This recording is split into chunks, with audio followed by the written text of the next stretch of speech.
ជាដំបូងសូមជម្រាបសួរលោកគ្រូនិងសួស្តីអ្នកទាំងអស់គ្នាខ្ញុំមកពីក្រុម6ខ្ញុំឈ្មោះយើងសីហាហើយនិងមិត្តភក្តិរបស់ខ្ញុំឈ្មោះវេហាដែលនឹង present ទៅលើ Digital Signal Processing Technique នៅក្នុង Global Positioning System ហើយនេះជា content របស់ពួកយើងដែលខ្ញុំនឹង present ទៅលើ Introduction Objective និង System Architecture ហើយមិត្តភក្តិរបស់ខ្ញុំវេហានឹង present ទៅលើ Operation Example ហើយនិង Conclusion ខ្ញុំដល់ introduction អីទៅជា GPS so GPS stand for Global Positioning System ជា satellite base ដែល develop ដោយ United States Department of Defense ដែលមាន satellite ទាំងអស់ចំនួន24វិលជុំវិញផែនដីចឹងចូលមកដល់ overview នៃ GPS system យើងបែងចែកជា3 segment ធំៗដែលទី1ជា space segment space segment ហ្នឹងសំដៅទៅលើ satellite ដែលវិលនៅជុំវិញផែនដីតាមកន្លងហ្នឹងហើយមួយទៀត control segment គឺជា Earth base station ដែល control ទៅលើ activity និង operation នៃ satellite មួយទៀតគឺ user segment ដែលរួមបញ្ចូលទាំង GPS receiver ដូចជា smartwatch smartphone ឬក៏ GPS device ហើយចូលមកដល់ objective so presentation របស់ពួកយើងមាន objective 3ដែលនឹងបញ្ចូលពីរបៀបដែល digital signal processing ប្រើនៅក្នុង GPS system ហើយព័ត៌មានអំពី GPS architecture ហើយនិង signal flow របស់វាហើយនឹងបង្ហាញថា digital signal processing ហ្នឹងជួយនៅក្នុងការ extract timing information និង calculate precision របៀបណាចូលមកដល់ system architecture ជាដំបូងនៅពេលដែល receiver វា receive signal ពី satellite មកវាធ្វើការ amplifier low noise ហ្នឹងបន្ទាប់មកវាធ្វើ down converter ដែលវា convert receive signal ហ្នឹងទៅជា intermediate frequency signal បន្ទាប់មកវាធ្វើ amplify ទៅលើ intermediate frequency នឹងបន្តទៀតហើយក៏ចូលមកដល់ ADC ដែល stand for analog to digital converter ដែលវា convert signal analog ដែលវា receive ហ្នឹងទៅជា digital signal វិញ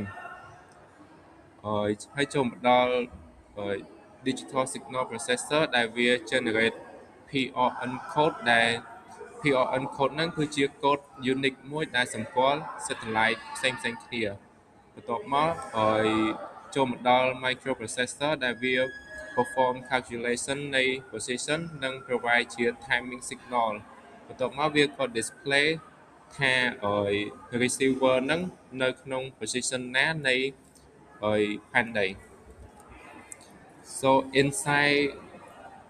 digital signal processing ហ្នឹងវាមាន function ជាច្រើនទៀតដូចជា filter ជាដំបូងវា filter noise និង interference នៅក្នុង signal ហ្នឹងហើយ match signal ហ្នឹងជាមួយនឹង satellite PRN code ហើយ detect visible satellite និង follow signal phase និង frequency ហើយ measure signal delay and accurately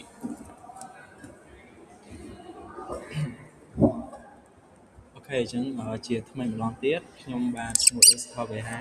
ជាសមាជិកក្រុមទី6នឹងធ្វើការបកស្រាយបន្តទៅលើ topic តាក់ទងជាមួយនឹង GPS ដែលយើងបាននិយាយពីខាងដើមហ្នឹងដោយសីហាបាននិយាយពីដំបូងមកអញ្ចឹងខ្ញុំនឹងបកស្រាយបន្តនៅចំណុចទី4ដែលនិយាយអំពី operation អញ្ចឹងយើងបានដឹងហើយតាក់ទងត្រួសជាមួយនឹង system architecture ក៏ដូចជាតាក់ទងជាមួយនឹងរបៀបដែលជា introduction របស់ GPS យើងដឹងថា GPS ជាអីអញ្ចឹងទៅពី operation របស់ GPS អញ្ចឹង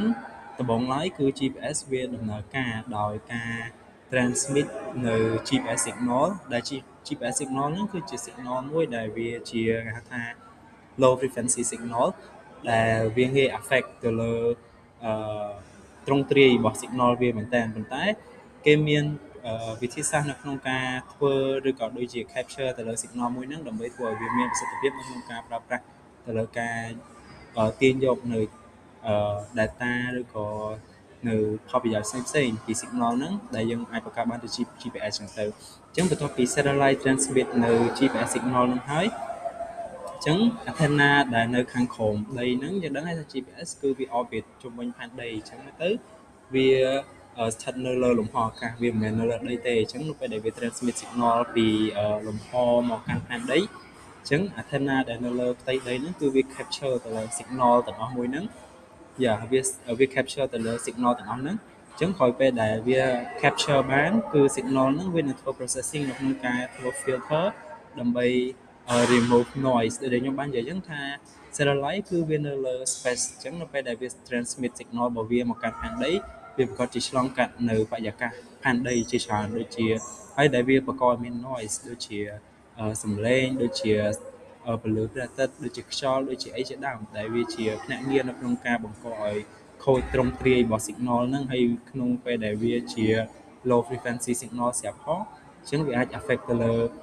data ដែលវា collect បានហ្នឹងអញ្ចឹងហើយជាមូលហេតុដែលគេធ្វើ filter វាដើម្បី remove noise ទាំងអស់ហ្នឹងដើម្បីធ្វើឲ្យ signal ហ្នឹងវាកាន់តែមានefficient នៅក្នុងការយកមកធ្វើសិក្សាក៏ដូចជាយក data របស់វាមកកាន់មក hold position ណាមួយចឹងទៅអញ្ចឹង step បន្ទាប់ទៀតគឺពាក់ព័ន្ធជាមួយនឹង ADC ដែលគេ convert ពី analog digital ទៅ digital signal ដោយសារតែនៅក្នុង DSP គឺគេអត់ធ្វើ analog signal ទេអញ្ចឹងហើយគេ convert វាទៅជា digital signal ដោយសារយើងបានដឹងពីមុនថា digital signal ជា signal ដែលវា strength ដែលវាអត់សូវ affect ខ្លាំងដូចជា analog signal ហើយគេវា process នៅក្នុង DSP ផងដែរដែលយើងហៅថា digital signal processing ហ្នឹងអញ្ចឹងបន្ទាប់ពីវាខ្លាយទៅជា digital form ហើយគឺវាចូលទៅក្នុងដំណាក់កាល DSP ដែល identify ហើយ track ទៅលើ satellite ហ្នឹងអញ្ចឹងពេលដែល antenna វា capture បាន digital analog signal វា convert ទៅ digital signal អញ្ចឹងពេលដែលវា convert ទៅជា digital signal វាខ្លាយទៅជា digital form អញ្ចឹង DSP ចាប់ផ្ដើមដំណើរការរបស់ DSP គឺ identify ទៅលើថាតើsignal ហ្នឹងគឺវាមកពី satellite មួយណាហើយវានឹង track ទៅលើ satellite មួយហ្នឹងទៅលើ position ជាមួយនឹង time ហើយវានឹងធ្វើការទៅលើ process ផ្សេងទៀតអញ្ចឹងនៅក្នុង process បន្ទាប់គឺពាក់ព័ន្ធជាមួយនឹង time delay estimation ហ្នឹងកន្លែងនេះគឺមានន័យថាក្រោយពី capture signal នឹងបានវានឹងចាប់ផ្ដើមគណនារយៈពេលដែល signal ហ្នឹងវា travel ពី satellite ហ្នឹងមកកាន់ station ក៏ដូចជាមកកាន់ antenna នៅខាងក្រោមដីហ្នឹងអញ្ចឹងពេលដែលវាទទួលបាន period ទាំងអស់ហ្នឹងហើយវាចាប់ផ្ដើម calculate ទៅលើ distance ពី satellite មកកាន់ calculate distance ពី satellite ហ្នឹងមកកាន់station នៅខាងក្រោមហ្នឹងឬក៏មកកាន់ device អីដើម្បីគណនាបន្តហើយនឹង hold position អញ្ចឹងក្រោយពេលដែលវាគណនាហើយ position នឹងត្រូវបានគណនា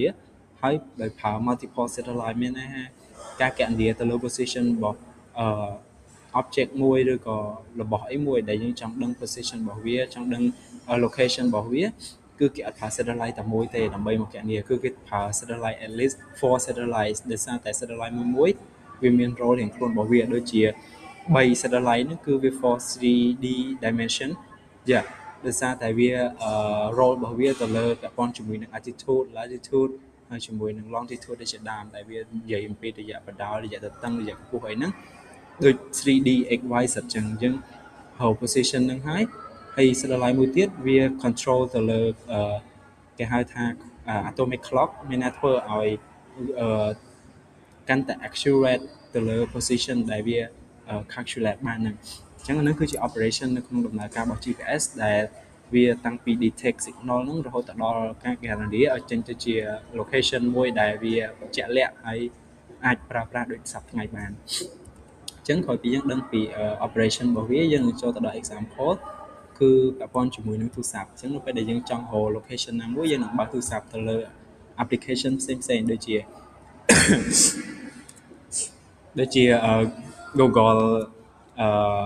Google Earth ក៏មានតាក់ទងជាមួយនឹង position ក៏ដូចជា Google Map ហើយ application ផ្សេងៗទៀតដែលយើងអាច hold position បានក៏ដូចជា location អញ្ចឹងក្រោយពេលដែលយើងចង់ដឹង location យើងនឹងចូលទៅក្នុង application ដែលអាច hold location បានអញ្ចឹងវាធ្វើ process ដូចគ្នាទេគឺ satellite 4ដដែលនឹងត្រូវបាន signal ពី satellite 4នឹងត្រូវបានទទួលហើយបន្ទាប់មកទៀត DSP នឹងវាធ្វើដំណើរការរបស់វាក្រោយពី convert អា signal ទាំងអស់ហ្នឹងទៅជា digital form ហើយវានឹង extract ទៅលើ timing information for each signal ហើយពេលដែលវា detect ព័ត៌មានទាំងអស់នោះបានហើយវាដូចទៅ operation ដែលខ្ញុំបានបកស្រាយអញ្ចឹងទូរស័ព្ទរបស់យើងនឹង calculate ទៅលើ position ហើយតមកវានឹង display position ហ្នឹង location ទាំងអស់ហ្នឹងនៅលើ map ដែលយើងអាចរកឃើញបានដូចដែលយើងប្រើប្រាស់សប្តាហ៍ថ្ងៃហ្នឹងអញ្ចឹងយើងមាន demo មួយដែរគឺពាក់ព័ន្ធជាមួយនឹងវីដេអូមួយដែលនិយាយពី GPS how does GPS work ចឹងទៅអញ្ចឹងយើងនឹងអាចយល់កាន់តែច្បាស់ក្រោយពីមើលវីដេអូមួយហ្នឹង In a snap, GPS and a quest for pizza. It's Friday night and you want some pizza fast, but somebody is going to have to pick that pizza up. If that means they need to know how to get to the closest pizzeria. In this modern world, that's no problem. Just plug pizza into a smartphone and it tells you exactly how to get there. But how exactly does the phone know where you are? Something called a global positioning system, or GPS, tells you that's how. When your phone tells you where you are, it may actually be listening to signals from satellites high up in space. There are over 30 satellites used for GPS, orbiting over 16,000 miles above the Earth. Your phone just needs to figure out how far away you are from some of them. If your phone knows how far away it is from 4 satellites, then there is only one place on Earth you can be. Your phone, or any device with a GPS, is programmed to know where all the satellites are at any given time. The phone uses that information, along with the amount of time the signal took to reach it, to figure out how far away the satellites are. By doing that, it computes its location. So when you search for the nearest pizza place in your smartphone, this is what your phone is thinking. What satellites are talking to me right now? Hey there, satellites. I know you guys. And I know where you are in the sky right now, too. Let me listen to your signal to figure out how far away I am from each of you. Oh, I must be right here. There's no other place that is the right distance away from each of you. Okay, let me check the internet to see what pizza places are near me. And all that happens in an instant. Good thing, too. You're only getting hungrier. Presented by NASA's Space Place. អូខេអញ្ចឹងមកដល់ចំណុចចុងក្រោយគឺតកតងជាមួយនឹង conclusion យើងក្រោយពីបានបកស្រាយតកតងជាមួយនឹង operation តកតងជាមួយ GPS architecture តកតងជាមួយអីរឿងអីផ្សេងៗតកតងមួយ GPS ហើយអញ្ចឹងយើងមកធ្វើការសន្និដ្ឋានមួយតកតងមួយ DSP ដែលសារតែនៅក្នុង presentation នេះគឺយើងផ្ដោតសំខាន់ទៅលើ processing របស់ DSP ថាតើវាធ្វើការម៉េចជាមួយនឹងapplication ទាំងអស់ហ្នឹងអញ្ចឹងDSP គឺពិតជា core technology មួយដែលយើងបានដឹងក្រោយពីយើងសិក្សាទៅលើ topic មួយហ្នឹងដោយសារតែវាជាអ្នកដើរតួសំខាន់មួយក្នុងការធ្វើឲ្យ GPS អាចដំណើរការបានគឺពាក់ព័ន្ធជាមួយនឹងចំណុចទី1ហ្នឹងគឺ detect weak signal មានថាវាជាអ្នក detect ទៅលើ signal ដែលវាមាន low frequency អីចឹងទៅអញ្ចឹងវា detect ទៅលើ signal ទាំងអស់ហ្នឹងហើយវាងាយស្រួលនៅក្នុងការ remove noise ក៏ដូចជាធ្វើឲ្យ signal ហ្នឹងវាខ្លាចទៅជា signal មួយដែលវា quality ហើយវា measure ទៅលើ timing accurately ហ្នឹងគឺដោយសារតែ DSP ហ្នឹងហើយទើបយើងអាចកំណត់ពី period ដែល signal មួយ travel ពី space មកកាន់ station មកកាន់អីចឹងទៅគឺពាក់ព័ន្ធជាមួយនឹងការ compute precise position មានថាយើងអាចទទួលបាន position មួយដែលវាជាក់លាក់ដែលវាពិតប្រាកដបានហើយយើងអាចប្រើប្រាស់ទៅតាមតម្រូវការរបស់យើងសប្តាហ៍ថ្ងៃបានគឺតួអង្គសំខាន់នៅក្នុងការដំណើរការមួយហ្នឹងគឺ DSP ហ្នឹងហើយដែលវាជាអ្នកធ្វើឲ្យការគណនាទាំងអស់ហ្នឹងដំណើរការហើយអាចឲ្យយើងទទួលបាននៅ position មួយដែលច្បាស់លាស់ជាក់លាក់ហើយយើងអាចប្រើប្រាស់ដោយសប្តាហ៍ថ្ងៃបានជាមួយគ្នានឹងដែរបើសិនជាអត់មាន DSP ទេគឺ GPS គឺអត់អាចធ្វើការរបស់វាឲ្យមានភាពល្អប្រសើរបានទេអញ្ចឹងហើយ DSP ដែលយើងហៅថា Digital Signal Processing ហ្នឹងគឺពិតជាសំខាន់នៅក្នុងការប្រើប្រាស់ digital សប្តាហ៍ថ្ងៃ ដោយសារតែវាជាអ្នកដើរតួនៅក្នុងការធ្វើឲ្យដំណើរការផ្សេងៗមានភាពរលូនហើយអាចទទួលបាននៅប្រសិទ្ធភាពខ្ពស់អញ្ចឹងការបកស្រាយរបស់ក្រុមពួកខ្ញុំគឺមានតែប៉ុណ្្នឹងអរគុណសម្រាប់ការទស្សនា